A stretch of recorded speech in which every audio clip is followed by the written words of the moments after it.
Hi, I'm Emily Lau. I'm a cardiologist at Mass General Brigham and the director of women's heart health at the Brigham and Women's Hospital. Many cardiologists may not realize that pregnancy is actually an incredibly important time for both short and long-term cardiovascular health. In terms of short-term risk, we know actually that maternal mortality and morbidity are the highest in the U.S. among all industrialized nations, and that the incidence of pregnancy-related cardiovascular complications is rising.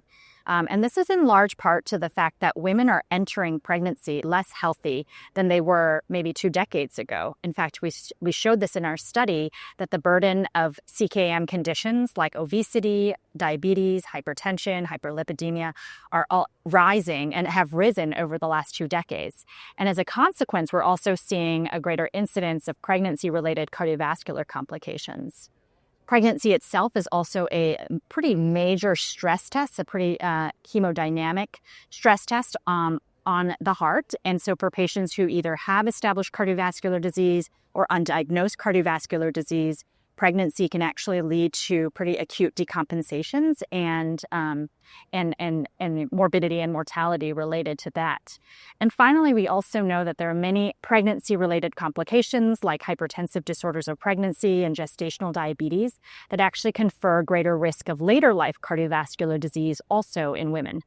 We are now beginning to recognize that a number of reproductive risk factors that happen earlier in a woman's life influences their risk of developing heart disease later in life. In pregnancy specifically, hypertensive disorders of pregnancy like gestational hypertension, preeclampsia, or eclampsia have been shown to not only increase short-term cardiovascular risk, but also long-term cardiovascular risk. We also know that women with a history of gestational diabetes are more likely to develop cardiovascular complications later in life, and that is in part mediated by greater development of bona fide diabetes. But this really highlights the importance actually of doing a very thorough reproductive history in all of our female patients to better understand, well, what are their risk factors in addition to the traditional risk factors that we're always used to asking our patients, but what happened during their pregnancy? Did they actually have preeclampsia? Did they have gestational diabetes? Because that actually influences one's risk for cardiovascular disease later on and may in fact modulate how we should be thinking about preventive therapies. In fact, in the new guidelines, we now codify adverse pregnancy outcomes like hypertensive disorders of pregnancy as risk-enhancing factors for the development of atherosclerotic cardiovascular disease.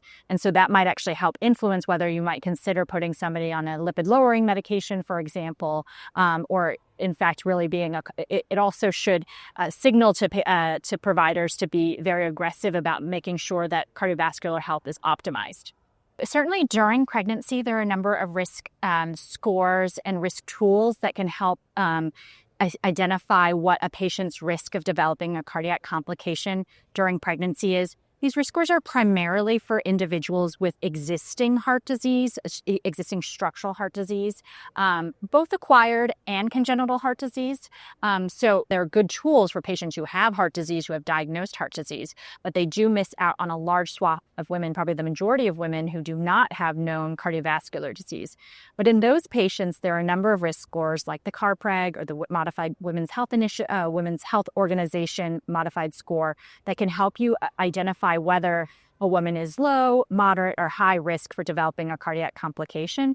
And that will help determine the degree and frequency of surveillance that you need throughout the pregnancy, may help you prioritize preventive therapies like aspirin for preeclampsia prophylaxis, and really kind of help triage patients to help us make decisions about where we should be delivering the patient, how they might labor, for example. Those are tools.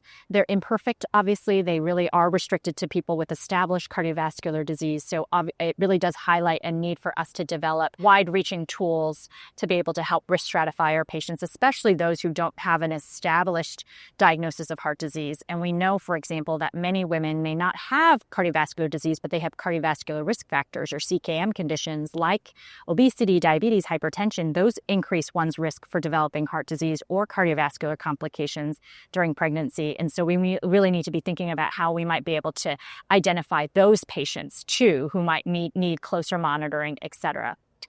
And then in terms of, after pregnancy, as we think about cardiovascular prevention in women in general, of course, we have a number of clinical risk calculators like the pooled cohorts equation and now the prevent equations that can help give us a sense of 10-year estimated ASCVD risk. For the prevent, now you even have 30-year risk, and not just ASCVD, you have heart failure risk and total cardiovascular disease risk.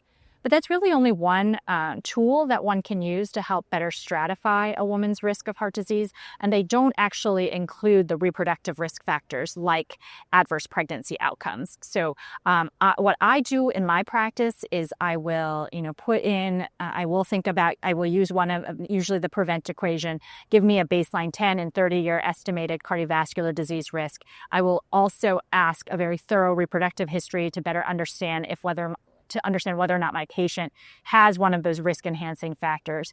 And then there's also been an advent and interest in potentially adding other biomarkers, LDL cholesterol, which is not totally codified in the prevent score, but LDL cholesterol, high sensitivity CRP, and lipoprotein A, which is also another risk-enhancing factor. But those biomarkers may also help further refine your risk assessment for your patients. I would say that pregnancy is an important life event that influences one's cardiovascular health. We need to be thinking about cardiovascular health in our patients before they become pregnant, optimizing their cardiovascular health so that they can have the safest and pregnancies and healthiest pregnancies. We need to be thinking about optimizing cardiovascular health during pregnancy, and then especially in that postpartum period. I think that's often where, patients will fall off or will sort of become disengaged with care. And then we also need to be, for our older patients, looking backwards in time and recognizing that pregnancy actually is an important life event that actually influences our cardiovascular risk later in life also. So to me, my big takeaway to cardiologists is that pregnancy is part of our lane. It's part of our job. And we need to understand really how to optimize cardiovascular health before, through, after pregnancy, and then, many decades after pregnancy too.